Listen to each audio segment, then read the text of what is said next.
Saudações camuflados, tudo bom com vocês? Comigo tá ótimo. Pessoal, hoje eu trago mais um Plantão Rotom recheado de informações. Essa edição vai ser um pouco longa, porque nós vamos falar de diversas entrevistas que o Masuda acabou cedendo para diversos portais de jogos a respeito dos jogos Let's Go e também um pouquinho sobre os jogos de 2019. Eu também trago uma opinião no final desse vídeo a respeito de tudo que ele falou nessas entrevistas, tá? Então eu vou fazer uma espécie de compilado. Além disso, eu preciso informar para vocês a respeito do Pokémon GO. Pois é, os Pokémon de Sinnoh chegaram no Pokémon GO. Quarta geração já está presente nos jogos Pokémon GO, hein? Então não fique parado, já ligue seu Pokémon GO aí, já verifica se algum Pokémon de Sinnoh está por perto, beleza? Quarta geração finalmente chegou e também conta com um trailer que você pode conferir na íntegra aí na descrição do vídeo. Bom, pessoal, agora pulando do Pokémon GO, nós vamos falar a respeito dos jogos Let's Go e da entrevista que o CEO da Game Freak e também o diretor dos jogos Pokémon, Junichi Masuda, cedeu para diversos portais de jogos na internet, tá? Então temos diversas entrevistas aqui, que eu vou deixar o link de todas na descrição do vídeo, mas eu tomei a liberdade de fazer basicamente um compilado com todas as respostas dele e resumir elas pro vídeo. Então, basicamente, é como se fosse uma única entrevista. Preferi resumir porque fica mais compreensível para vocês, beleza? Além disso, em algumas respostas, contaremos também com o designer de ambiente dos jogos, que é o Nabana, tá? Um cara super gente boa também, que faz parte aí da equipe da Game Freak. Então vamos lá para a entrevista. Ela é bem interessante, mas tem pontos bastante polêmicos que eu acho que a gente precisa prestar um pouco de atenção e talvez até ver como é que vai ser o futuro dos jogos Pokémon daqui pra frente, tá? Então fica aqui comigo pra gente poder conversar. Bom, vamos lá. Masuda fala sobre a decisão dos jogos Let's Go se passar em Kanto, e ele afirma que essa ideia foi por conta dos jogos Pokémon Yellow. Isso porque o foco inicial do Let's Go são para as crianças, e por conta disso, eles precisavam de um jogo que tivesse esse aspecto, ainda mais fazendo uma releitura do Pikachu em tempos modernos. Então, o Yellow foi a escolha certa. É uma forma de introduzir as crianças em uma aventura que elas não tiveram a oportunidade de jogar no passado, ao mesmo tempo que um adulto hoje pode se aventurar na tela grande agora com gráficos bem superiores do que ele costumava jogar anos atrás. Ele também afirma a necessidade de ter criado um jogo com gráficos amigáveis e se esquivar ao máximo de trazer um jogo tão obscuro. Na entrevista, ele também é questionado sobre a dificuldade do jogo. Bom, aqui ele parte para quase aquela mesma coisa que ele falou a respeito do pós-game dos jogos de Omega Ruby e Alpha Safira. Não sei se vocês lembram, não sei se vocês acompanhavam o canal.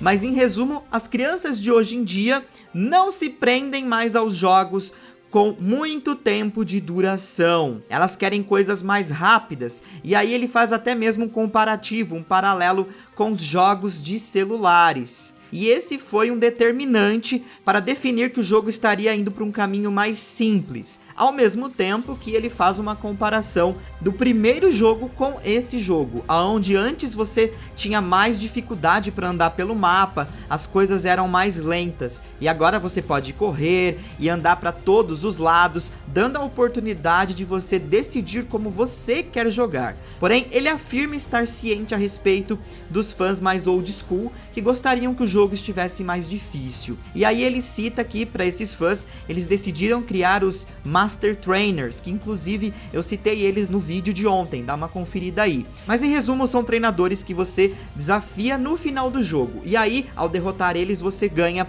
uma espécie de título. São 151 Master Trainers que remetem aos 151 Pokémon. Logo, 151 títulos para você coletar. Além disso, ele afirma que os desafios básicos continuam no jogo, como por exemplo, completar a Pokédex. Masuda também citou que eles adicionaram diversos sub-eventos no jogo que não estavam presentes nos jogos originais para aprimorar ainda mais a experiência com o game. Ele também afirma que Jess e James terão um papel mais importante nesse jogo. Eles estarão mais presentes em Let's Go. Bom, aí tem uma coisa que eu achei bem estranha e eu concordo em discordar do Masuda, mas eu quero saber o que vocês acham, saca só. Na entrevista para GameSpot, o Masuda acabou sendo questionado sobre o rival. Antigamente nós tínhamos o Blue, que era um cara babaca como treinador, e agora temos um rival amigável. O que tem por trás dessa mudança? Masuda começa explicando que antigamente com os pixels era difícil você colocar expressões nos personagens, então partia muito mais do que você tinha no texto. Por isso o Blue era um cara nojento, mas agora com os gráficos aprimorados, expressar isso pode não ser tão legal para quem estiver jogando. Talvez as pessoas não aceitem ele como aceitaram no passado. Por exemplo, antigamente nós colocamos nos jogos que o PJ comia o Caterpie, e isso era legal na época, mas hoje para os fãs, com os conceitos que eles criaram sobre os Pokémon, isso pode ser meio perturbador, então fizemos certas alterações. Ele inclusive foi questionado sobre o NPC de um senhor que ficava do lado de fora do ginásio de Celadon, que falava que adorava admirar meninas bonitas. Diálogos assim acabaram sendo removidos dos jogos Let's Go, mas ele afirmou que foram muito cautelosos nas mudanças do jogo e que precisaram pensar muito no que tirar e no que manter nesses jogos para não criar um grande impacto entre os fãs. Ao mesmo tempo, o designer de ambiente dos jogos, o Nabana, acabou citando que foi muito interessante recriar Kanto em 3D e que ele se esforçou muito para fazer todos os elementos que marcaram na época e trazer para essa realidade. Além disso, ele disse que o Masuda pediu para ele deixar a cidade de Lavender bem medonha, e ele está muito ansioso para conferir aí a reação dos fãs. Ele também fala sobre o desafio de implementar e remover HMs quase em todos os jogos. Basicamente, as HMs vêm sofrendo alterações há algum tempo. Porém, em Let's Go eles decidiram meio que ressuscitar as HMs novamente, mas dessa vez de uma maneira mais simples. Porém, ele assumiu que todo jogo novo é uma dor de cabeça quando o assunto são as HMs. Na prática, eles não querem que os treinadores façam as coisas, como sair nadando por aí ou empurrando blocos, e sim os Pokémon. Masuda também comenta a ausência das habilidades e itens que os Pokémon costumavam segurar. Ele diz que foi uma decisão consciente e eles querem deixar apenas da forma original, mas ele também afirmou que o jogo continua com as suas atualizações que acabaram ganhando com o tempo, como por exemplo os novos tipos que surgiram depois da geração 1 e até mesmo a Mega Evolução. Falando de coisas que sumiram ou retornaram nesse jogo, Masuda disse que o Mystery Gift está presente no jogo, mas dadas as limitações de Pokémon que temos aqui, no caso apenas os 151 Pokémon e como são fáceis de consegui-los, Masuda não está certo como vai funcionar os eventos nesses jogos e como será a frequência de eventos em Let's Go. Durante a entrevista, o tópico do Meltan veio à tona. E aí veio a pergunta: o lançamento do Meltan nos primeiros dias foi proposital ou foi de fato um vazamento? Masuda disse que pouquíssimas pessoas sabiam. Foi um segredo que ele e poucas pessoas se comprometeram em guardar. E aí fazer essa brincadeira quando o Meltan, entre aspas, acabou vazando. Mas sim, foi de propósito. E ele achou muito divertida a forma que o Pokémon foi liberado. Masuda ainda fala sobre o fato de ter lançado esse Pokémon fora de um jogo da saga original, no caso o Pokémon GO. Ele disse que foi uma decisão de relações públicas da própria Pokémon Company e da Niantic, e que não teria outra forma melhor de divulgar esse Pokémon. No começo todos iriam achar estranho, mas depois as pessoas acabaram criando um carinho por ele. A ideia inicial é que ele fosse recebido como um Pokémon fofo, e aparentemente eles estão satisfeitos com o resultado. O entrevistador acabou fazendo uma pergunta sobre os Pokémon de Kanto que ganharam evoluções ou pré-evoluções em jogos seguintes, e qual foi a decisão de não implementá-los em Let's Go. Essa resposta também vale para uma outra questão que surgiu sobre adicionar Pokémons de outras gerações. Masuda se esquiva e é bem direto na resposta, dizendo que eles decidiram em trabalhar apenas nos 151 originais e colocar todo o esforço deles nesses Pokémon. Seguindo essa linha, ele afirma que na geração 1 não existiam ovos, então seria estranho imaginar como eles seriam chocados agora sem suas pré-evoluções. Por isso eles decidiram ficar só com 151 originais. E ao citar os ovos, o entrevistador sugeriu que Johto deve acabar aparecendo no futuro então. Masuda disse que isso vai depender muito da recepção desse jogo e afirma que ele está ciente que muitas pessoas gostam de outros Pokémon e até mesmo de chocar ovos, mas ele disse que ficaria muito triste se os fãs pensassem que Pokémon só se trata de chocar ovos. Ele quer que os fãs experimentem novas formas de jogar Pokémon. E ele também falou um pouquinho sobre o Pokémon Bank e a transferência de Pokémon de jogos anteriores treinadores para os próximos jogos no Switch. Bom, em resumo, ele ainda está pensando como as transferências vão ocorrer daqui pra frente, e que o Pokémon Bank foi uma ferramenta que funcionou muito bem até agora. Ele disse estar ciente que todos amam seus monstrinhos e que os treinadores ficariam muito tristes de deixar seus Pokémon para trás. Então, ficou entendido que, por enquanto, eles estão pensando sobre o assunto e como vão fazer funcionar as transferências de Pokémon daqui pra frente. Mesmo assim, é interessante saber que esse assunto está em discussão e provavelmente a gente vai continuar conseguindo transferir nossos Pokémon para as próximas gerações. A questão é como, né? Logo depois foi feita uma pergunta para o Masuda bem interessante a respeito de qual era o jogo favorito dele. E aí ele respondeu sem hesitar que era Red e Blue, porque foi onde tudo começou e foi também onde ele trabalhou 6 longos anos. Pois é, e tem boas memórias desse trabalho. O entrevistador, inclusive, aproveitou essa nostalgia toda e fez duas questões bem interessantes. Primeiro, ele perguntou o que eles gostariam de ter feito naquela época que, infelizmente, pelas limitações, eles não conseguiram. E aí o Masuda acabou falando que são os Pokémon aparecendo no feudo e não pelos matinhos. Mas dadas as limitações do Game Boy, infelizmente isso não foi possível. Mas ele afirmou que sempre foi de vontade de toda a equipe da Game Freak que isso acontecesse. Inclusive que os Pokémons reagissem ao encontro dos treinadores. Então era uma coisa que eles queriam muito implementar, mas infelizmente eles não conseguiram. Mas agora em Let's Go isso foi possível. E aí veio a segunda pergunta que foi super interessante. Ele acabou puxando a revelação do Goroshu, que foi feita esse ano, né? Uma evolução paralela do Pikachu, ou até mesmo uma evolução do próprio Raichu. E aí ele perguntou se a gente vai acabar vendo esse Pokémon no futuro.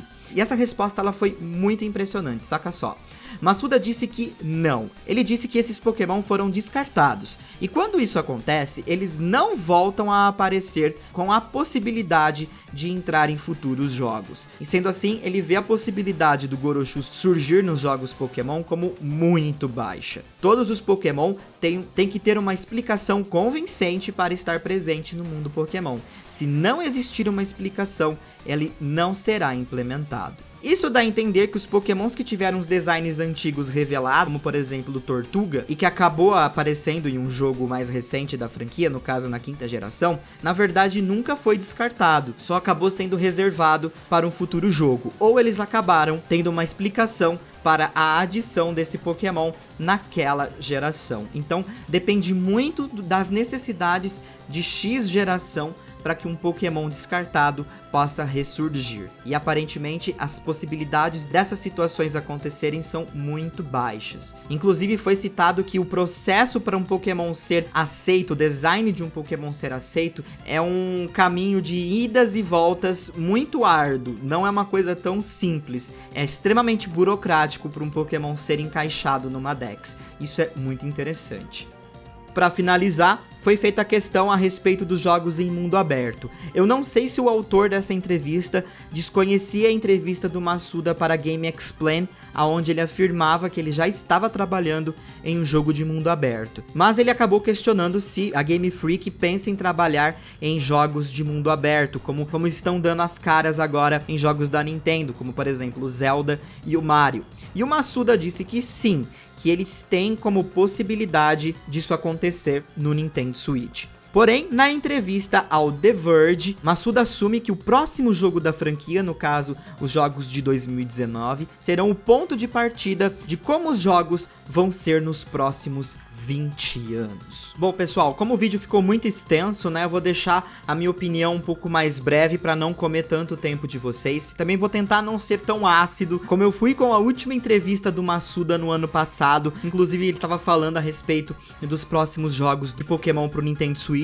mas não mudo, inclusive, minhas opiniões daquela época. Mantenho todas elas. Eu acho que com o tempo elas só se reafirmaram ser mais e mais positivas do que eu achava, né? Mas ainda assim, vou tentar não ser tão ácido como eu fui daquela vez. De qualquer forma, eu preciso mostrar pra vocês certos pontos que talvez algumas pessoas tenham dificuldades pra entender, como algumas decisões de marketing acabam até transcendendo as vontades de um diretor e etc. E a gente pode observar isso logo de começo nessas entrevistas, quando o Masuda cita que o jogo tem um foco para crianças, né, que gira em torno do que é o Pokémon GO, e muitas crianças não tinham como possibilidade de sair nas ruas e jogar o Pokémon GO, e a ideia de trazer esse jogo para dentro de casa e você recriar esse jogo no universo da primeira geração foi uma ideia muito bem pensada. Ao mesmo tempo, nós temos aqui certos downgrades no game, desde o formato de captura, a ausência de mecânicas, isso tudo porque você tem que fazer uma pesquisa de campo,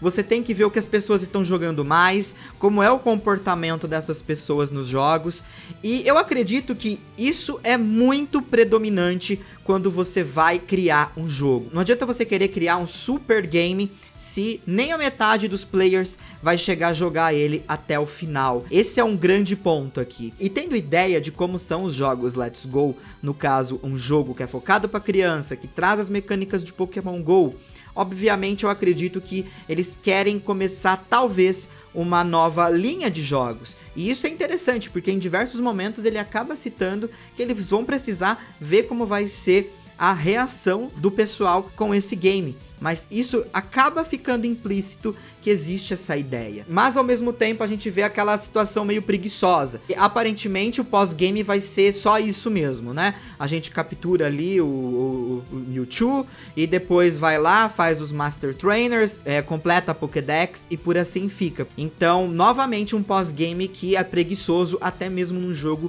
como Let's Go. O que até pode ser meio óbvio, né? A gente podia já partir para a ideia que teria um pós-game fraco. Porém, a gente precisa entender que às vezes nem é culpa do próprio Masuda, né? Como eu acabei de dizer agora há pouco. Vai de uma questão dessa pesquisa de campo que eles ficam fazendo. Então acho que até pro diretor, que possa estar querendo fazer muita coisa, no final ele pensa, tipo, pra que eu vou me esforçar tanto se entre os jogos de celulares, o que o povo vive jogando aí, não é interessante fazer um jogo que dure 40, 50, 60, 70, 100 horas de gameplay, né? Então eu acho que por isso que eles partiram para esse lance mais simples. E eu espero que os jogos Let's Go acabem fazendo sucesso, porque eles podem deixar esse elemento mais simples para essa linha do Let's Go, né? E aí os jogos que seguem aí as gerações, no caso agora a 8ª geração, pode ser jogos um pouco mais obscuros, onde eles possam investir mais, até mesmo para o público mais hardcore, e que consequentemente vai continuar jogando Pokémon para os próximos 20 anos. Inclusive a gente já vai falar a respeito dos jogos de 2019. Porém, eu tenho que discordar dele sobre alguns aspectos e esse politicamente correto, né? Eu acho que isso sempre foi algo marcante em Pokémon. Eu acho que você tem que tomar muito cuidado de fato com o que você vai remover, como o caso daquele senhor lá que ele fala das meninas muito bonitas e tal. Aquilo talvez eu acho que seja até necessário você remover, afinal de contas a gente tá falando de um jogo completamente infantil. Mas, por exemplo, o lance do rival, esse lance deles terem falado que se tivesse dado uma caracterizada no rival pra deixar ele muito babaca e que os fãs não iam gostar disso, eu acho isso muito idiota da parte do Masuda, porque eu não acho que ele deveria pensar dessa forma. Eu acho que o que era mais legal nos primeiros jogos da franquia, de fato, era você ter um rival que testava sua paciência o tempo todo, você queria superar ele de todas as formas. E eu percebi que depois da 2ª geração, as coisas começaram a ficar assim, né? Tudo mais amigável, tudo politicamente correto. Uma outra referência ali que você acaba pegando ali com duplo sentido. E isso é uma coisa que me incomoda. Eu não acho que o seu rival precisa necessariamente ser amigável, né? Eu acho que o rival, ele tem que ter sua personalidade própria. Porque se você fica criando rivais e rivais e rivais que sempre são amigáveis, o jogo acaba ficando monótono. Eu acho muito legal quando você tem um rival que te desafia de alguma forma, né? E ainda mais quando ele tem um gênio, uma personalidade que às vezes é até escrota. Então aquilo vai muito além de você derrotar ele como treinador. Os seus valores acabam falando mais alto, porque você não quer um cara que se comporta desse jeito, tratando todo mundo mal dessa forma. Então você quer mostrar pra ele que ele tá errado de alguma forma. Então se você consegue mostrar isso numa batalha Pokémon, é genial. E eu acho que isso era muito legal na primeira e na 2ª geração, que nós tínhamos rivais com personalidades mais fortes, né? E esse lance de amigável é até bacana, mas com o tempo ficou muito chato, né? A gente tá aí com essas personalidades amigáveis, eu acredito, desde a terceira geração, né? Terceira, quarta, quinta, sexta, sétima geração, mas todos os rivais foram assim, tipo, bem amigáveis. Então, não tem mais aquele lance de um rival babacão, escroto e tal. Eu sinto falta disso, uma pena eles terem partido pra essa no Let's Go. Eu acho que foi uma decisão bem estúpida, inclusive essa de querer remover o lance do PJ comer a Caterpie. Eles perderam a oportunidade de reafirmar ainda mais a cadeia alimentar no mundo Pokémon. Mas beleza. E por fim, eu quero falar a respeito dos jogos de 2019, né? Antes de mais nada, a gente precisa entender que muitas coisas que o Masuda acabou falando, principalmente a respeito dos jogos Let's Go, como por exemplo essa comparação com os jogos de celulares e como as crianças reagem, é importante entender que talvez isso tenha ou não influência nos jogos de 2019, né? Porque teve influência nos jogos até agora, na sétima geração. Porque a gente pôde perceber que, por exemplo, as limitações nos pós-games, né, de todos os jogos em particular, como por exemplo as limitações dos pós-games nas últimas duas gerações, XY, Omega Ruby, Alpha Safira, Sun Moon e Ultra Sun Moon. Eu acho que Ultra Sun Moon é o que ganha um pouco mais de destaque aí, porque teve uns episódios bem legais e também teve os Ultra Wormholes pra gente caçar Pokémon, mas não foge muito também do conceito dos Anéis do Rupa de Omega Ruby e Alpha Safira. Então, eu acho que a gente precisa entender que nesse momento o Pokémon tá num cenário completamente desconhecido, né? Por quê? Eles são uma franquia de 20 anos, então, e agora nós teremos que partir para mais 20 anos. E daqui para frente, a gente tem que encarar que é um público novo, mas ao mesmo tempo que tem um público que nos acompanha há 20 anos. Então a gente tem que fazer aquela balança. E é muito interessante ver essa forma com que eles falam sobre o próximo jogo ser o ponto de partida.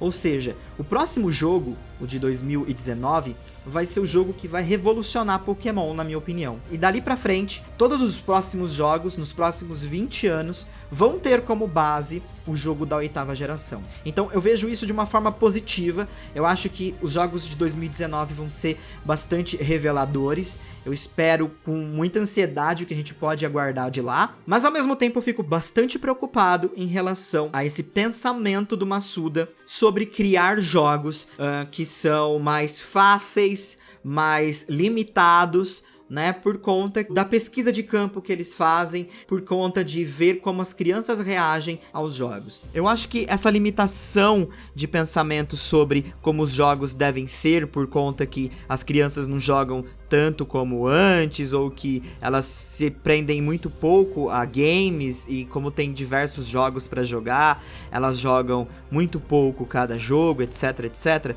Eu acho que essa linha de pensamento deveria ficar completamente focada para jogos como o Let's Go, com esses elementos, com esse público-alvo, porque jogos que trazem uma fanbase mais hardcore, etc, eu acho que eles devem ter mais tato quando forem mexer com games assim, né? Trazer um pós-game mais envolvente, trazer uma storyline muito parecida com o que aconteceu em Black and White, que tem uma storyline muito épica, muito envolvente, ao mesmo tempo de trazer características que impressionaram desde sempre em Pokémon, como é no caso da região de Kanto. Então eu acho que eles só não podem partir pra essa de tipo, não vamos nos esforçar nisso, ninguém vai jogar, ninguém vai se interessar, então é isso, tchau, jogo finalizado. Eu acho que eles não devem pensar dessa maneira, pelo menos nos jogos seguintes, caso a 8ª, 9ª, 10ª geração. E se prenderem a essa linha de pensamento de jogos mais fáceis e limitados para jogos como o Let's Go. Essa é a minha opinião. No mais, eu não quero me estender tanto, mas eu acho que a gente não pode pesar muito no Masuda. É evidente aqui que ele até queria fazer muito mais, mas a gente percebe que o marketing, a pesquisa que eles fazem em relação ao interesse das pessoas pelos jogos é o que acaba dificultando em trazer um jogo mais difícil, um jogo mais desafiador e até mesmo mais obscuro. Eu espero que esses elementos acabem retornando nos jogos da 8ª geração, e esses elementos mais fáceis estejam reservados exclusivamente para jogos com a linha do Let's Go. Eu acho que seria uma ótima divisão, ainda assim seriam jogos da saga original de qualquer forma. No mais, quero saber a opinião de vocês, diga aí nos comentários. Camaleão vai ficando por aqui, um forte abraço pra vocês, a gente se vê logo logo aqui no canal do Camaleão. Um abraço, camuflados, fui!